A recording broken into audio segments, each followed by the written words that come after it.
Hello, everybody. Good morning. It is Saturday, a little bit after 10 o'clock, and we are here with According to Courtney and the star of the show, Miss Courtney. How are you doing this morning? Hello, good morning. I'm doing well. I'm so excited to be here with everyone and welcome to According to Courtney. It's so interesting to be full circle and to be in this space to be able to, talk about really important things when it comes to Black and Brown community and, kind of letting people know who I am, why I'm here, and why you tuning in today. So, Mhm. let me start off with like a little bit of disclaimer of like who I am and what this is. Good morning. Morning. So I am Courtney West. I'm owner of Three Gems Birth Services, where I believe that everyone deserves care. I am a full spectrum doula. I'm gonna get into what that is a little later. And what I'm doing is giving you, according to Courtney, is my thoughts and what I've seen in the Black and Brown community as not only as a nurse. I am a pediatric nurse. I've been in the working as a nurse for the last 10 years with a specialty in behavioral health. And I have been a birth worker for the last 7 years. In the birth worker realm, I've worked as a full spectrum doula, meaning that I've been in births and postpartum and things in between, along with as being a childbirth educator, a doula mentor in education, a placenta encapsulator, and as a birth assistant. So I'm giving you this information that I've seen in my time in my career. I'm also giving you this information from a space of evidence-based information when it comes to Black mental health and birthing health. I am not, even though I am a medical professional, I am not here to give you medical advice. I am here to steer you in the direction of where you can find it and to give you a safe space that you know what you can come up in the morning, get a cup of tea, coffee, or something stronger, depending on the conversation, and having a safe space that you can just listen and tune in and talk about things that we don't always get a chance to talk about. We don't really talk about birth. We don't get to talk about, Black morbidity. We don't get to talk about joy.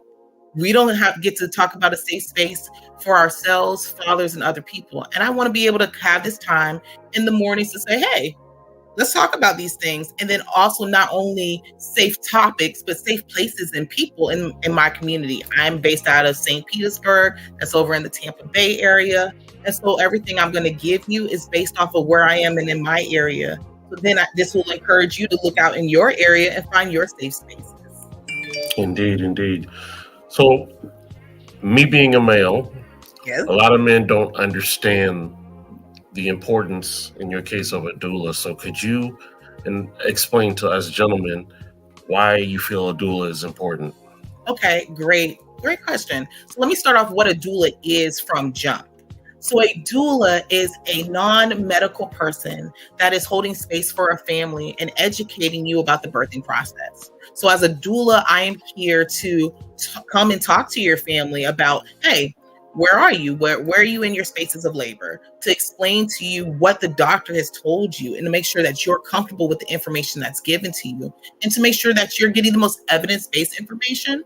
Sometimes in the medical field, people forget who they're talking to, and it's not always culturally competent. So I want to make sure during the birthing process, you know your options. Let you know, hey, you don't have to birth in a hospital if you don't want to. Do you know that? And tell you about the birth centers that are there or the midwives that are available. Or if you are birthing in the hospital, what are your rights? How do you want to birth? And that birthing doesn't have to be a scary experience, more of an enlightened experience. And for our fathers, I'm here to really make you look good. That's my job. Is to really inform you about how to best help your birthing partner, how to make them feel uplifted, how to make you feel grounded and really touch into what is your birth experience? What have you been around birth? How do you feel about being a parent? And to give education about that so that you both are walking through this process and feel loved and feel empowered so that you can not only talk up for yourselves, but know that there's someone with you to guide you through it. Yes, being a girl dad and having my girl who has daughters, we want them to have as many options as possible to know how to bring their child to this world. Mm.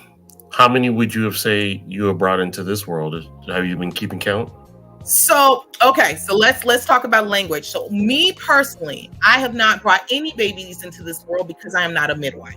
A midwife is the one who puts her hands on those babies and help guide those babies out. What I do is I guide the mothers or the birthing person to be able to guide their own babies out. So, being part of that journey, I have been blessed to be a part of about 142 births at this time, and this is my work over the last 6 years. So I'm very, very, very blessed to have been here. My first 27 births were all free births that I did in my community, especially for my community, due to us having such horrible maternal mortality rates. Wow. Now, the last time when you was with Doc Z show, you had explained the history of doulas. Do you mind sharing that again? Because that's what opened my eyes.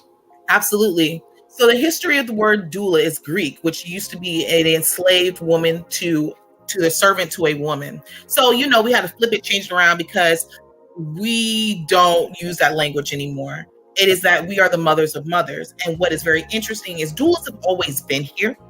Most of the times, a doula was your aunt or your grandmother who would make stews for you and rub your belly and make sure that you were taken care of.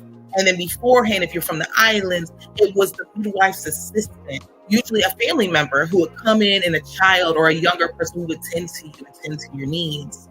So as a doula, we are here as the mother of mothers, and we are here to just, help the whole birthing process and make sure that everyone is having their hands hold, making sure that I'm making a warm pot of tea for you or a stew for you, or also educating you on how to move through birth.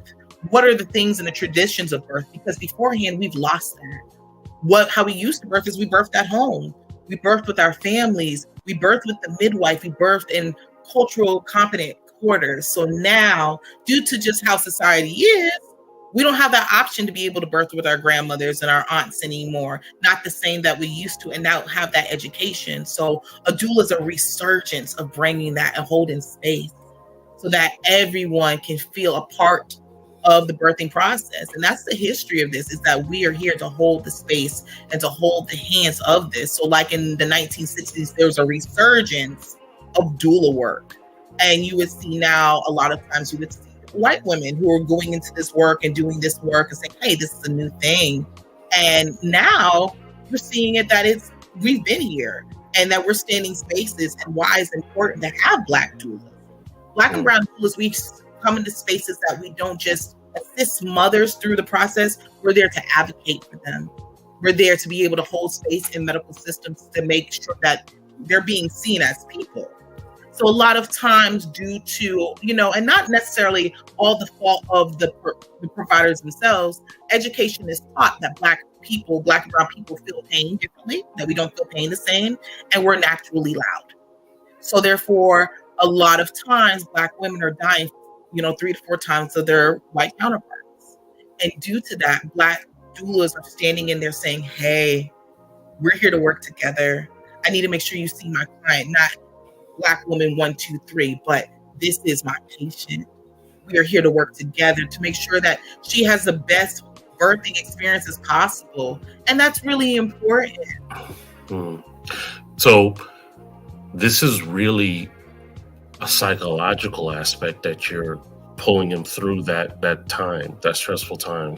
Absolutely. So what a doula specializes in, that we worry about the emotional, the physical, and the psychosocial and economic components of this birth.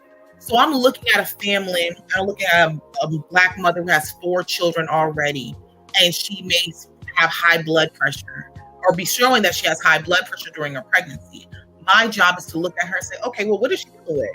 She's got 4 babies at home, and she doesn't know. She's trying to make sure that there's dinner cooked. She's working 58 hours a week. And then we're in the medical system that I know is not seeing her as a person.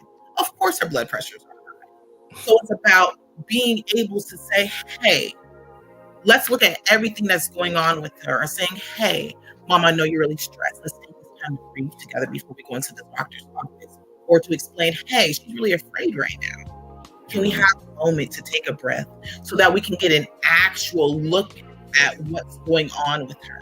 Because a lot of times what will happen is you'll go into the medical system and it's like, oh, you Black. You have high blood pressure. Well, no, she doesn't. She's had perfect blood pressure the whole time. It might be an emotional, psychosocial experience of happening that day. She might have seen a car crash before she got there, or she might have gotten some horrible news about something in her family. So now her blood pressure is spiked up, and she's afraid of being in a medical system that may not see her. So it's about giving life to that, and also speaking to that into the family member, saying, hey, this is important. Hey, you're important. Let's hold space. Let's talk about this. Let's deal with this. Let's breathe with this. Now let's go into this appointment.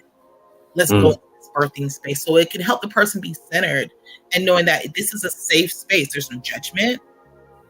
There's just love. And how do we educate you with these things? And let's look at the evidence-based information. What's really going on here? And how do we help? You know, if you're telling me that you're making sure that your children have eaten, but you're not eating, that's going to make a difference on your care and what's going on with the health of your baby, because now your body's in fight or flight. As a doula, we're here to branch that out, saying, hey, here's these resources. Let me nourish you. Let me feed into you. And you're doing it mind, body, and soul, so that you have a full person giving birth to another person in this world. And that's so important that we really hone in on that, because I feel like in our society and community, we've lost that. Or people don't realize the value that's how you're supposed to be birthing. Many Black families and Black women have told me no one has ever told them that they love them through this process. They didn't know what this looked like, because all they knew about birth was fear, disrespect, and trauma. So all that's been passed down to them is pain and trauma. So having a doula standing in there saying, you know, that doesn't have to be your story. Right. We don't have to repeat that. Why don't we birth out of joy? And let's make a plan of how to birth out of joy and what that looks like. Wow. That's deep stuff. So there was a time I remember also you had spoke about when a child is birthed through trauma, through the mother going through something emotional, that it is passed on to the child. Could you elaborate on that for us, please? Absolutely. So that goes into what we call maternal morbidity. Maternal morbidity is the trauma that is passed down from one child to the next, to the next, to the next through generationals of trauma. So say if the mother was born through abuse, she was abused all through her pregnancy, and then she birthed this baby. This baby's first initial meeting of life is through abuse. Same during the birthing process. So during her birthing process, she wasn't heard. The doctor didn't treat her well. She ripped, she tore, no one listened to her, and she had such a traumatic experience. That baby's first interaction with life is trauma. And that's powerful. How you walk into this life and your first moments of this life are the most meaningful times in your life. So instead of having a group of children born out of trauma and pain, having birth into joy and light, what type of difference is that going to make in their lives and in the mother's lives? So it has been scientifically proven that women, the last thought that they lose is the time that they gave birth to their children. They will remember that experience for the rest of their lives. So being a doula, being able to hold space for that in their children, you are changing the dynamic of their lives and how they imprint on the rest of their lives. Is that important? And then you're also imprinting that into their child.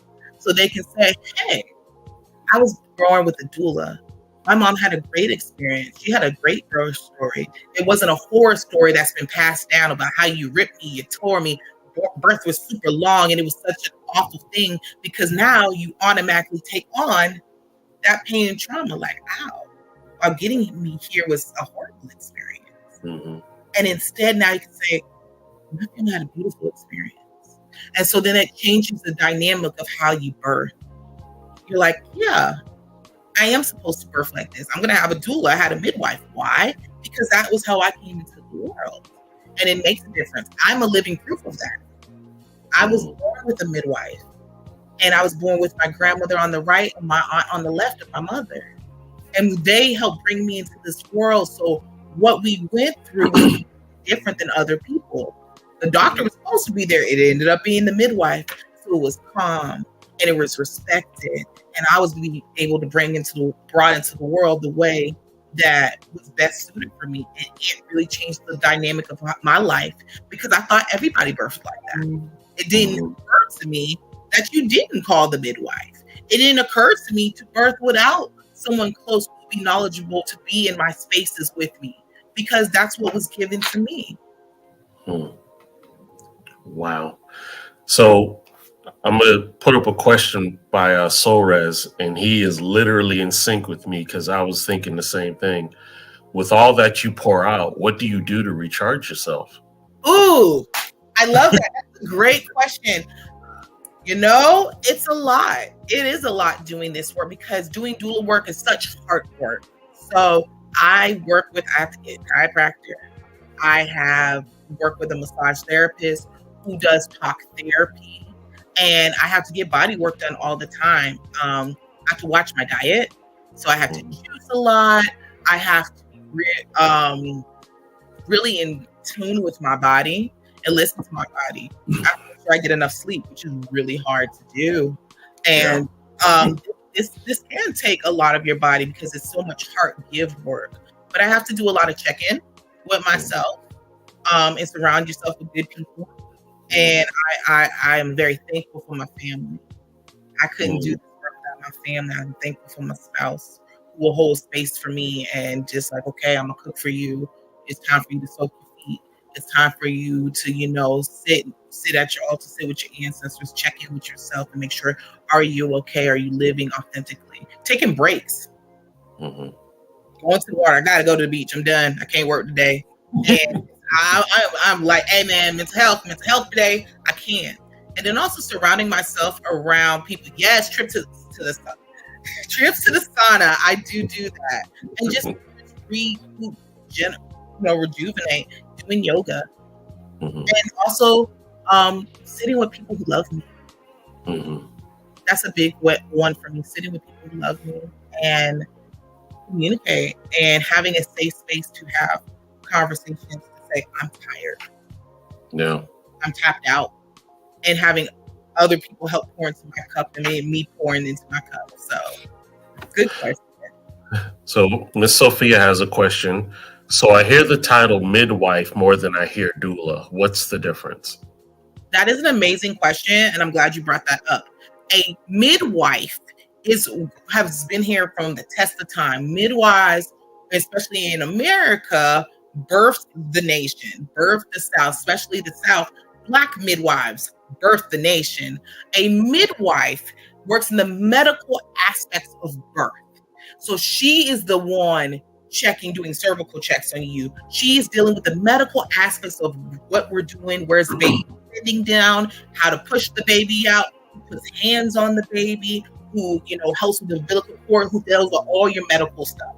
So who's doing your labs, all your things, that's your midwife. Your doula is the person who helps you with the physical and the psychosocial and the emotional aspects.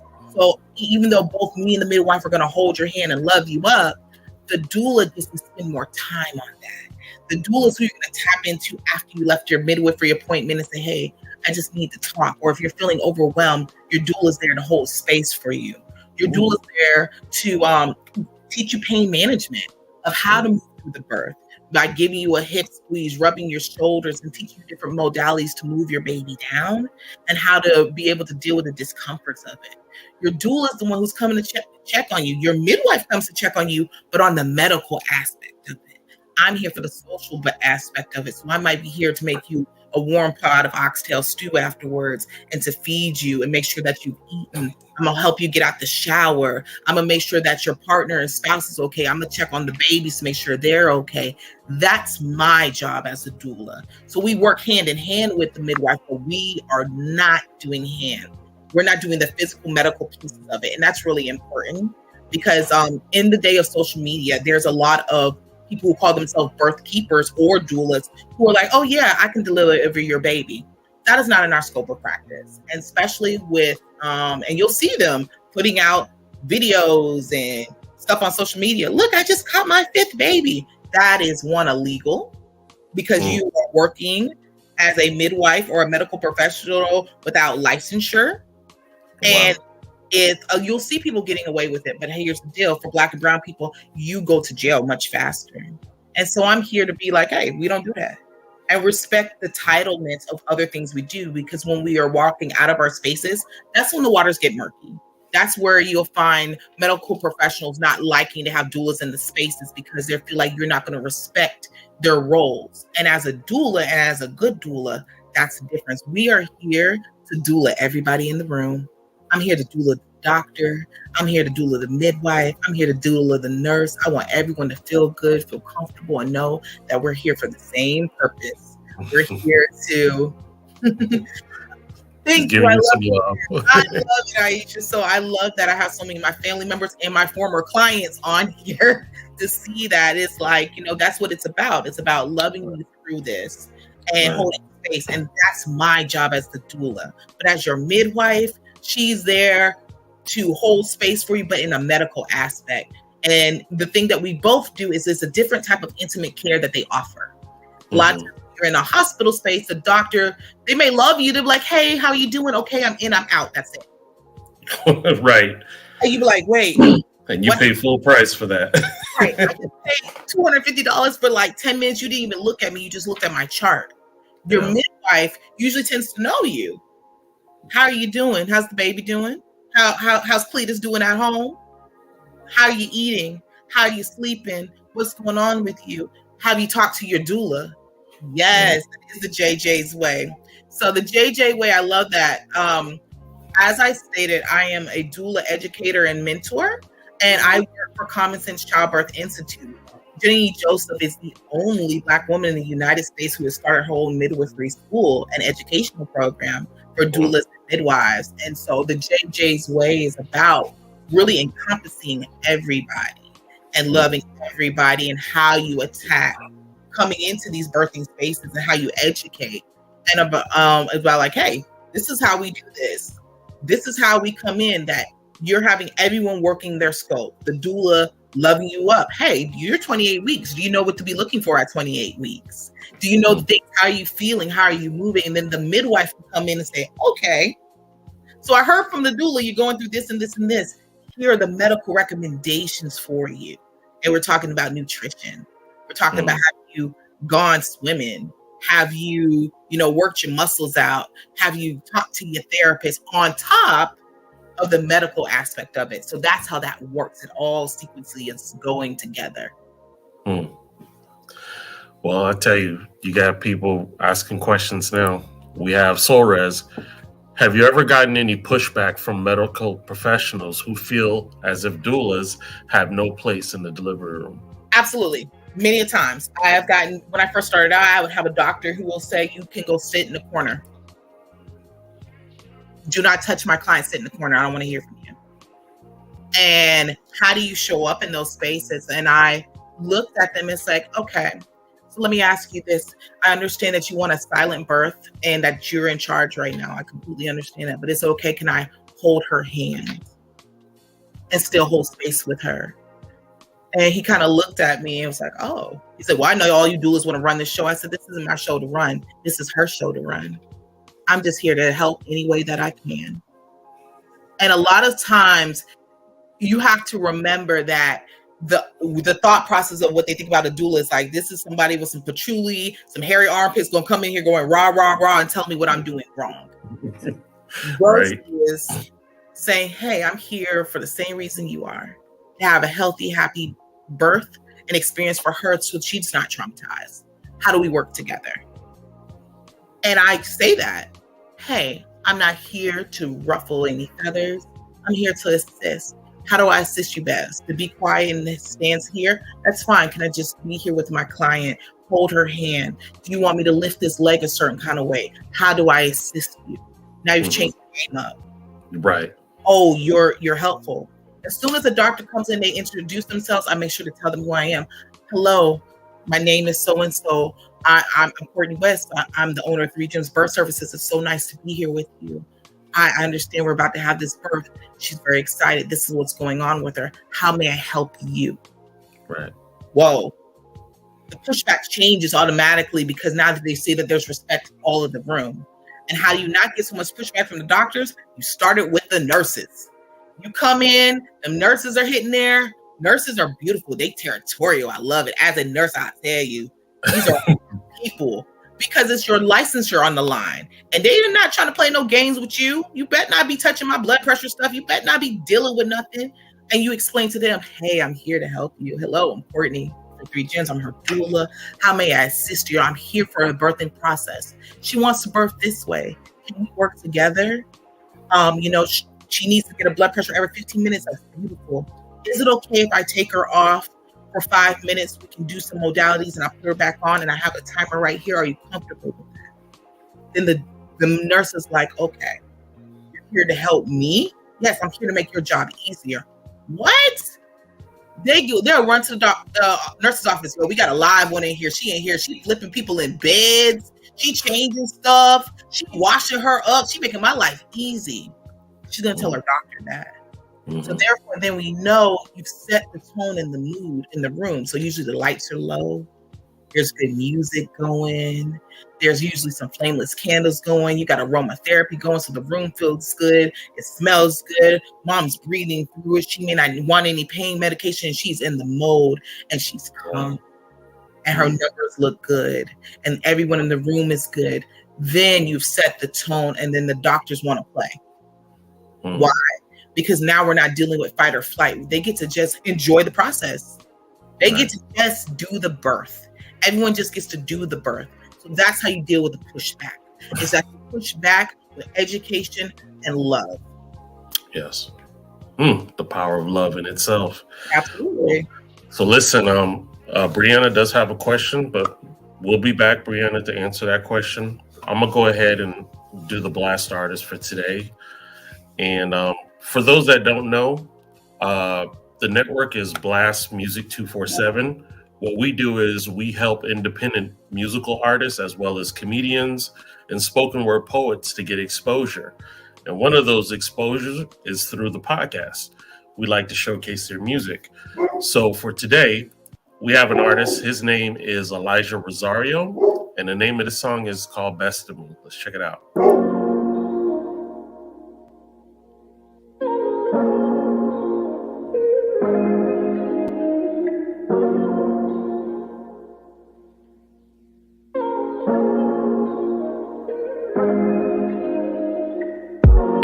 Say what's on your mind, tell it like it is.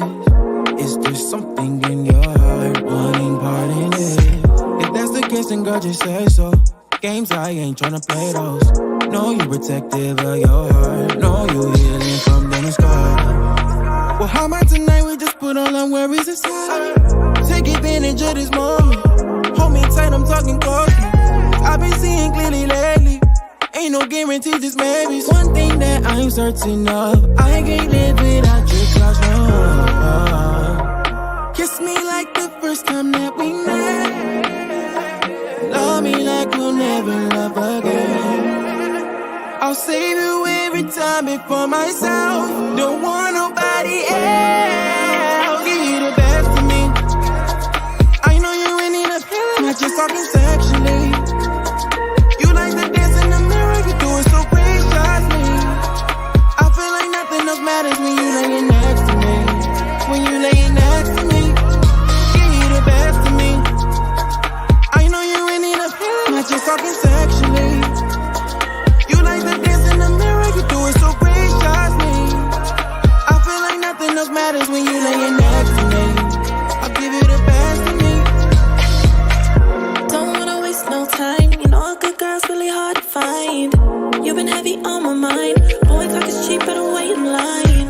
Love the way I move to the baseline, waistline. Bad girl, not only on FaceTime. You know true love really takes time. Can't find a love if you ain't mine, no. Watch me wind it slow. Watch you lose control.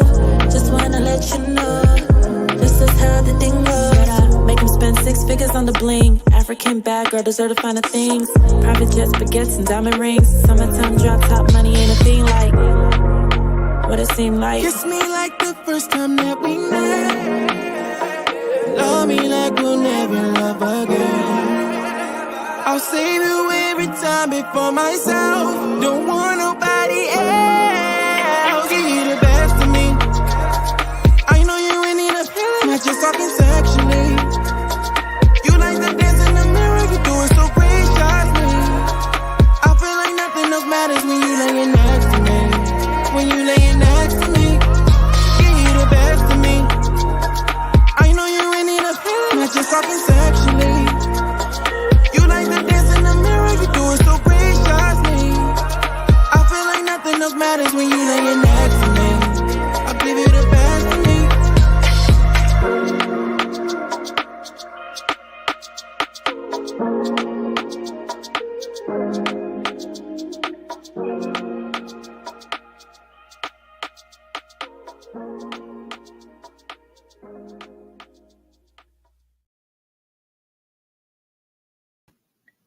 Yes, indeed. That's our boy Elijah Rosario. And here we go, Sorez. Blast is playing that baby making music while the doula is on. Hashtag Blast Logic. Listen, I was thinking the same thing. I'm like, yes, I need this. I'm gonna play this. I was like, oh, people getting pregnant. Y'all sending me money. Yes. Oh, dang. Yes. Listen, that's what it is. Play this all the time. Every time you have me, I want baby making music. Okay. And Got it. Three gems. We always working. So we always like the baby making music over here. Okay. I am not mad at that at all. So listen, if you are an independent artist or a spoken word poet or even a up and coming comedian looking for some exposure, you can go to blastmusic247.com and register for free. But you know what? We need the fans. Those of y'all that love music, just like my man Elijah Rosario's song, go to blastmusic247.com and register as a fan and have access to hundreds of amazing music. Blast changing the industry, one artist at a time. All righty. I apologize for hearing the big dog in the background. We had to switch him. We have pest control here, and he was there, and yeah. No big deal. No big deal. It's morning time. It's real life stuff, so we'll take that. So I wanted to go back to Bree's question about laying hands and giving space in the journey. So I want to kind of get back a little bit into how I even came into birth work itself.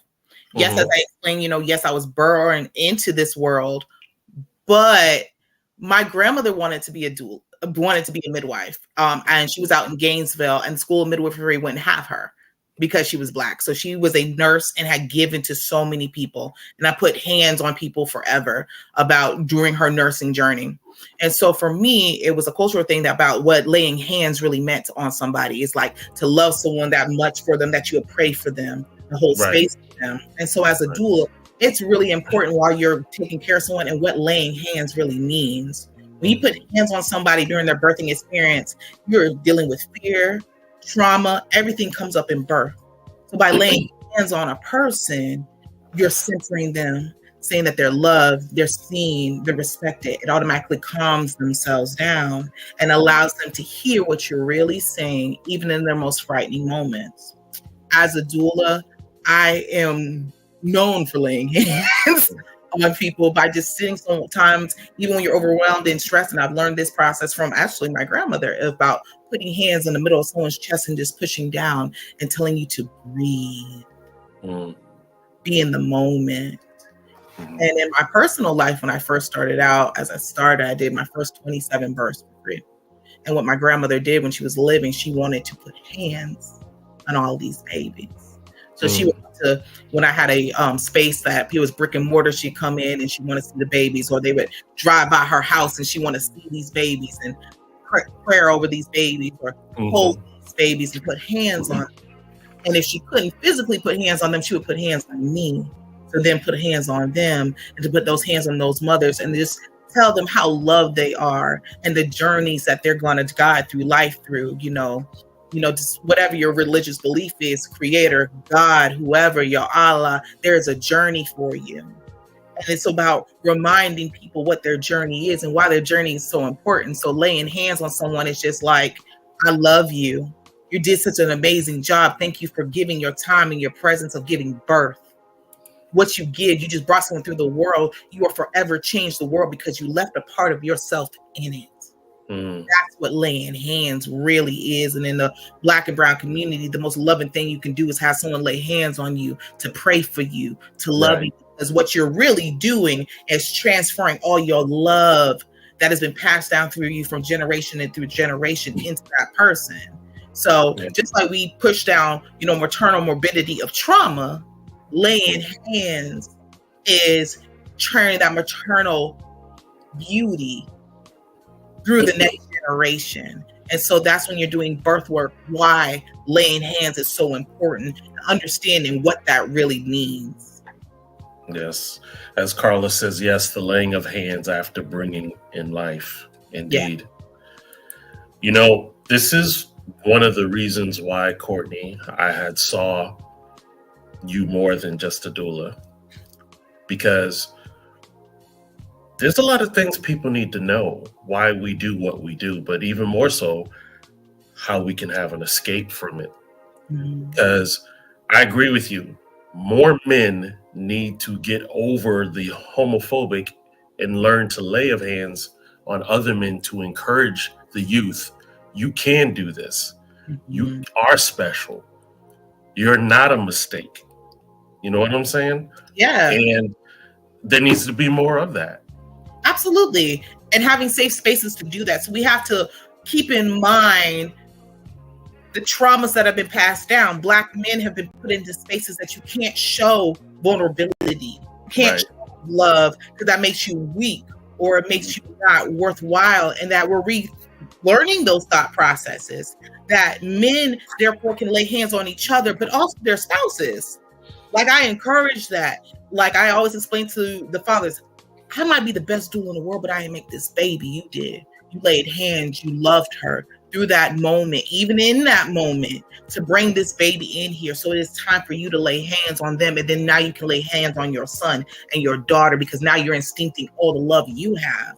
And then I encourage groups of men to come together. And I actually had the pleasure at the end of July to teach my first male doula.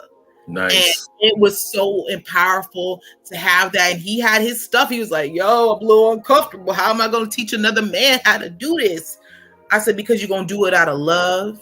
And you're going to understand it's like bigger than me. You got to move through those homophobic thoughts that have been put onto us that aren't even really real, and say, this makes me more of a man because I'm showing you how to help bring life into the world, because I matter. And I feel like that's a part that we missed out, like with Black men especially. A lot of people, I saw it in the pandemic, women who cried because they were carrying sons.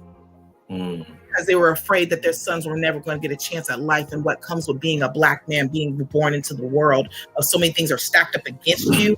So you need that laying the hands of men. We need that understanding of you are supported. You're not out here by yourself. Even though society has placed it out there that Black men are on an island alone. No, you need to come together. And as a doula, that's what your job is. It's like, come on, who's your men's circle? I don't have none. Well, you got to have some today. And finding those resources of, this is a men's group that is safe, where you're around other men to empower each other, and seeing what that looks like. So I see a question here. Has being a nurse helped you more in your role as a doula? And does it bring confusion or difficulties when opening up my doula role? So I feel like me being a nurse has helped me a lot as being a doula, especially being a Black doula. The reason I say that, because I feel like people hear me more. Not because I announce that I'm a nurse. It's the way I move in things. That nurses will start finally ask me, so where you work? What do you mean, where do I work? How you want to do all this so well? And how can you make a bed with a person in it? How can you do these? So I say what I use is my skill set of things, as in giving competent patient care. I use in my doula factor. But me being a nurse, it can get, in the beginning was difficult, because you see a nurse doing unkind care and unethical care. Originally, my reaction was to come at you as a nurse toe to toe, like, yo, you know you wrong. This is this and this and this and this and that, and reading you. Right. I had to remember, I'm not in a nursing space right now. I'm in a doula space. And if I come in that way, I'm doing harm. So I had to back up and say, hey, ask questions. So I understand you're titrating down this medication, but so what level are we doing it and how far are you going down? I know you said it, even if they didn't say it. I know you said it, but I think I missed it and I think the patient missed it. Can you elaborate more for me? So it's about what you say is how you say it, and to remember that I am in two different scopes right now. But how to meld the two of saying, I see you. You see that I see. You may know I know the knowledge base that you know. So it kind of gives a different kind of accountability to it. However, I don't press the fact that I'm a nurse because I'm not here to do your nursing job. I'm here to respect your space as a nurse. And I'm here to respect my space as a doula. Ooh, that's what's up. So I was going to ask kind of part of this question. Being a doula is not the type of job someone's going to get for a paycheck. You literally have to have something within you. So what are the qualifications to becoming a doula? So I want to be very clear about this. So this is definitely hard work.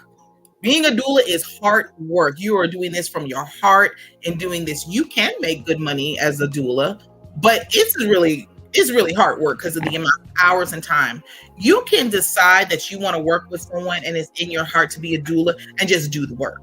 You can. But then there's the case of doing certification. I believe in doing certifications because when you're certifying, you get to learn what exactly is in your scope of practice and what is not. Most of the time with certification, you choose to take a course. The courses that are out there, Common Sense Childbirth Institute, that's what I work for. There's Doula, there's a lot of different ones. And so you kind of decide what type of doula you want to do. So if you want a culturally competent, you may take a Common Sense course. In that course, you're going to be doing, you pay for the course. You may do 14 modules of online course, and then do a 3-day in-person course. After that, then you have to do a certain amount of births, 3 to 5 births, that you're working with the family and documenting what you're doing. There's series of books that you read. So there's education that goes into this. And then all of that is submitted. They look over your items, make sure that you have gone through all the processes that are needed. So therefore, then you become certified. And with certification, it's a check and balance of, hey, this is your role as a doula.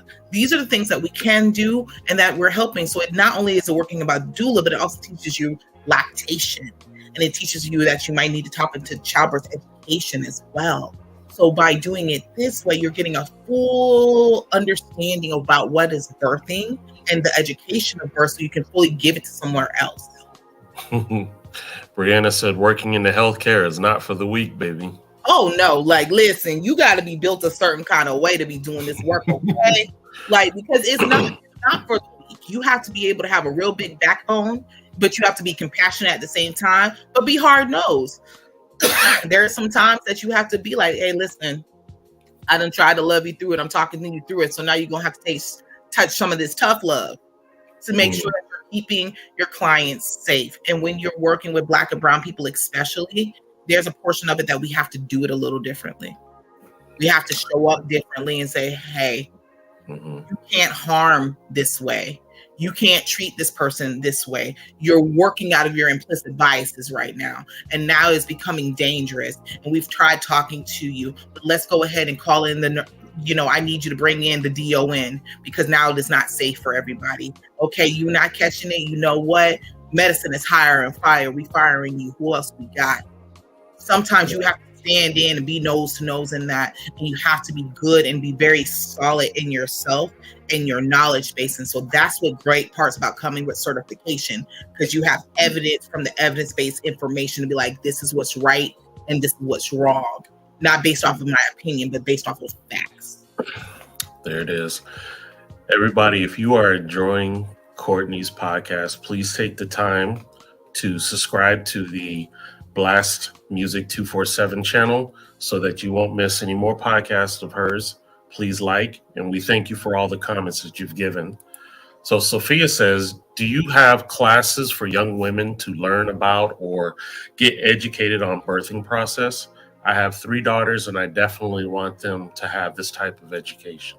I absolutely do. So with 3 Gems, not only do I focus on doing the births, and I, as a full spectrum, is like I'm about the education period. So you could book me for a class, and I do them virtually or I do them in person, that we talk about what is the birthing process, what does this look like for childbirth education, but specifically, what does that look like for Black birthing people, Black women? How do we show up? How do we nurture? How do we care? And I love to do it with families. So it's like, what role do we all play in it? Because a lot of times we don't talk about our birthing journey because no one's been there to do it. We facilitate those conversations, and so that everyone has understanding about how to come up in this birth. What are the needs of the family members? I love to do with moms and daughters, because mom might have been out there struggling by herself and had these babies by herself and was in fear, and then you want your mom to support you. Well, all she knows is fear. Right. And so her thing is, don't do it. Do what the doctor says. Why? Because that's what was given to her. So being able to have these conversations and work through the fears, and also even her traumas, now she can show up better for you. So I book these classes. I love doing classes and doing them in the families and just doing them overall to say, hey, these are your options. Hey, you can do it this way, and having more fulfilled, empowered birthing experiences. Awesome. So I was thinking, from everything I've been hearing, when you have the situation of a stillbirth and you having to be there, even me, that feels tough.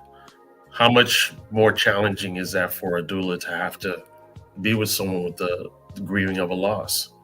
It's devastating. But you have to remember that you're holding space for the whole process. And so in those moments, it's about remembering what ways we can still do it. So that's working with the medical field. It's like, hey, can we have a warm blanket, or can you fill up some warm gloves, and we put it under the baby so the baby still feels warm. Let the parents be able to hold their baby, have their moments for them, hold that space for them, let them take pictures with their baby. Let them have that space and understanding what they're going to need after for that grieving process, and being able to be that resource and just being there.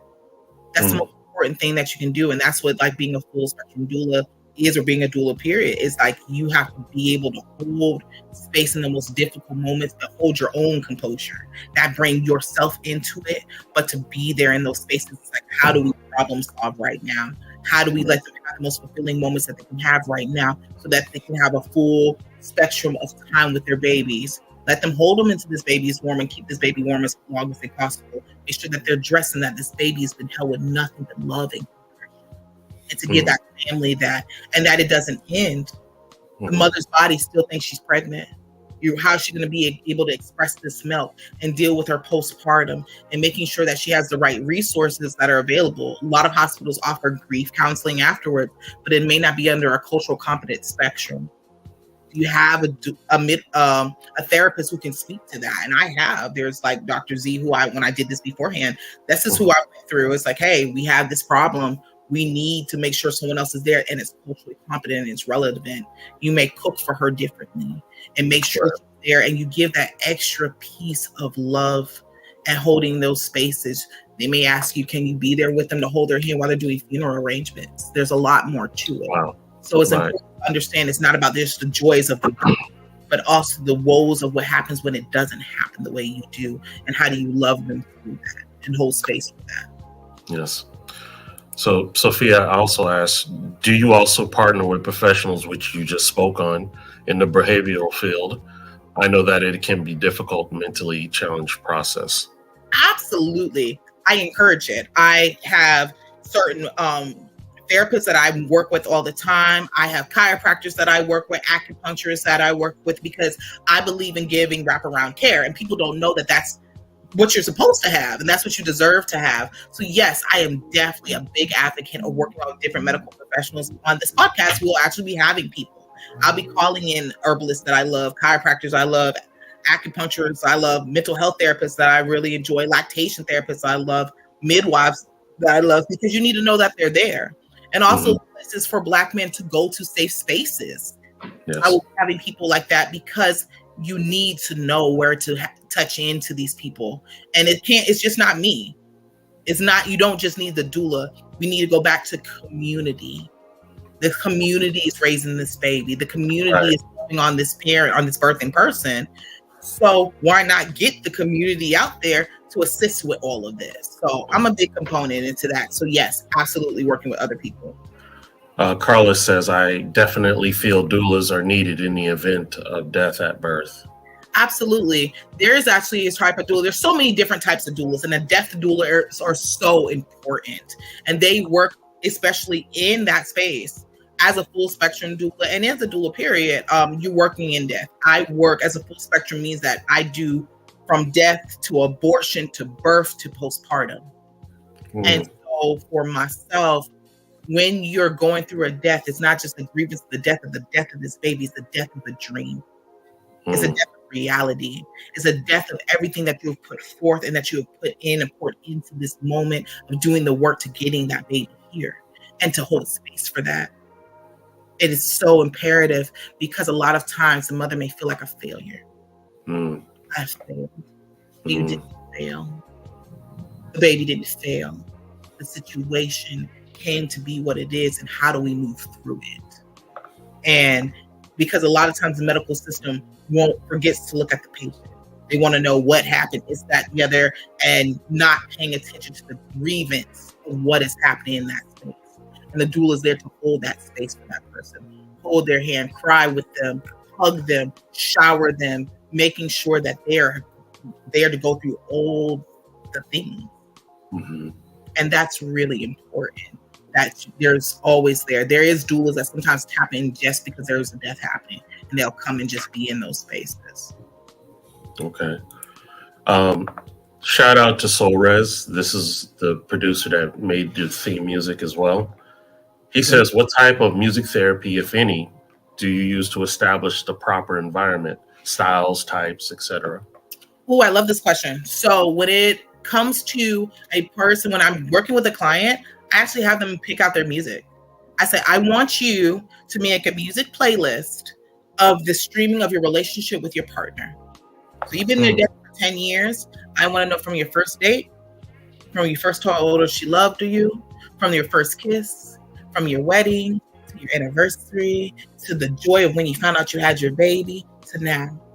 Because what I notice a lot of times when you play that playlist about 2 or 3 times, that baby comes out, because now they know who they're getting born into. This is my family. This is my person. That's awesome. So I feel like music is so connected into that. When I do music playlists and therapies for people, in the beginning parts of labor, early stages of labor, you still need to be doing something. You need to have it upbeat, twerk it out, dance, laugh, jump. But when it gets into more active labor, it's about really calm, cool, relaxing music. I'm an Afrobeats girl. So that's my safe space. I hit my NDREs. I hit my flowetry. I hit those really cooling, calming melodies because you're trying to focus. You're trying to go into a deeper space where you are. I have my own place when I'm getting ready to do work or do speaking engagements like this. I'm listening to Tim's. I'm listening to Burna Boy. I'm trying to get my mind right of like, okay, I'm in it. I can do it. I'm doing this. Okay. And that, Moo Fresh, I'm like in that, let me talk about my ancestral of where I come from, what this is about, where's the beginnings. And so that's how the therapy I use for myself as a doula, but also I always push music in the process. Music can change up the whole moment. I've had one of my favorite births, that baby was born to Salt and Pepper Push It. And because of that music choice they put on, not only was the nurse dancing, the doctor was dancing, grandparents in the background like, push it. And there's pictures of it. It's the first time I ever had a mother laugh her baby out. She smiled. That's what I'm talking about. And laughed that baby out. And when I say that boy, Junior is the happiest baby I've ever met. I bet. Always laughing. He's always dancing because that was what was imprinted on him. Nothing. That is amazing. So music is everything. So that's a specialty right there about how do you want to birth this baby and bring it into this life. It bases it off the music you bring it in. So Ms. Lena asks, what Harlem hospital did that happen in? Listen, that was baby side. Shout out to Bayfront Baby Place. Okay, honey. We're out here in Southside St. Pete. We is about that life. And it was so much fun. And like, these are like the whitest of white doctors, everything. And shout out to them, because they were like, they all stopped and we were like, they heard the beat. They're like, and they all like, wait, I know this. Are we doing this? Yeah, we doing this. And we're like, yo, no, let's do this. We're going to rock with this, because she wanted to laugh because she got scared. And he's like, I said, what do you want to do? She's like, I turned to her husband. I said, what to do? He's like, I'm going to make her laugh this baby out. I said, bet, let's go. And hit it. And it just, everyone, the whole energy in the room shifted. Everyone's laughing, having fun. And she did that. And so it's about, as a doula and doing this work, it's like you can make a beautiful birth experience anywhere.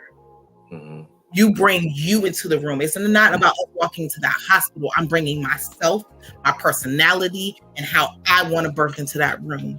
You control what it looks like. And that's what we do. And that's what I do, is make those birth experiences. No matter where we at. We can be a hospital in Harlem. We could be out in Puerto Rico. We can be in your house. We can be in a birth center out in Hawaii. It's your experience. And we're going to make your experience no matter where you're at. That's awesome. That brought a tear to my eye. I straight up like that. We're going to have the last question from Brianna. What are the benefits of placenta encapsulation? Oh, y'all leave that to the end. All right. So placenta encapsulation is the process of when you are taking your placenta. We take the placenta home, we dehydrate it, and we're making it into a capsule. So evidence-based has stated that placenta encapsulation is like more like replacing iron into your body. That is like, people feel like it's like the same as eating steak. However, in midwifery care and birth care, what they feel they're doing is, because after you have the baby, your estrogen, all your levels just drop dramatically, because now you don't have the pregnancy hormones. So by eating and consuming your placenta in this way, what it helps to do is like make your hormones more level out, so that when your milk comes in, instead of having that extra drop of hormones again, you have something to assist you in. Some people say that it helps their milk supply come in, and also helps them not get postpartum, because instead of taking synthetic hormones, you're using the own hormones from your body. Got it. So first and foremost, Miss Courtney, how do you feel after your first podcast? I am so excited that I did this and that I'm able to be in a space to have these types of conversations, and to keep doing it, and just to really remind people of these 3 simple things. And I will probably always leave off on this. You are loved, you're encouraged, and you're empowered. And when you leave here, I want you to feel like your cup is now full, and that you left with feeling more full than when you got here. So that's the whole piece for me, is like, every time you come in with your cup. I don't care. Everyone has bad days. You can be crying, come in your pajamas, come at your most vulnerable, and know that when you leave, your cup is going to be full. Yes, and you can have something else to be like, you know what? I can do this. I got another week in me. And that you can tap in until next Saturday and say, okay, so how are you going to fill my cup today? And each time it's going to be a little different. It will always be about something that is loving and soulful in a different way. And again, sometimes it's going to be about birth. Sometimes it's going to be about sex. Sometimes it's going to be about emotional intimacies. And sometimes it's going to be about how to fill my cup, period. And what does that look like? And debunking stereotypes. Because even though this is a safe space for Black people, I want this to be a safe space that other people can come in and say, wow, I learned something I didn't know before. Wow, maybe I can come to somebody differently and look at a different group differently. And I can check my own implicit biases, because now I can learn to fill my cup too. So Courtney, leave your social so people can find you. And we'll have all that set up next week. I tell you, your podcast came quick, ma'am. It's all good. So to find me, if you're looking for me, it's 3 as the number 3 Gems Birth Services. If you want to find me at my website, www.3gemsbirthservices.com. On Facebook, it's letter 3 Gems Birth Services on there. On IG, it is 3 Gems Birth Services, and with the number 3. If you look me up on there as well, if you want to find me personally, it's Courtney West 727, and that's where I show really my life and who I am. And I'm like, I literally am this person. I eat this, breathe this, sleep this. I am a doula all the time, every day, all day. Black life prowess and community love and taking care of babies and putting them on hips. You'll see that. That's just really who I am and how I move. And if you want to reach me, you want to book me, this is how you find me. And I'm always here for opening ear. New doulas reach out to me. I love mentoring. So I'm here if you need me. Awesome stuff.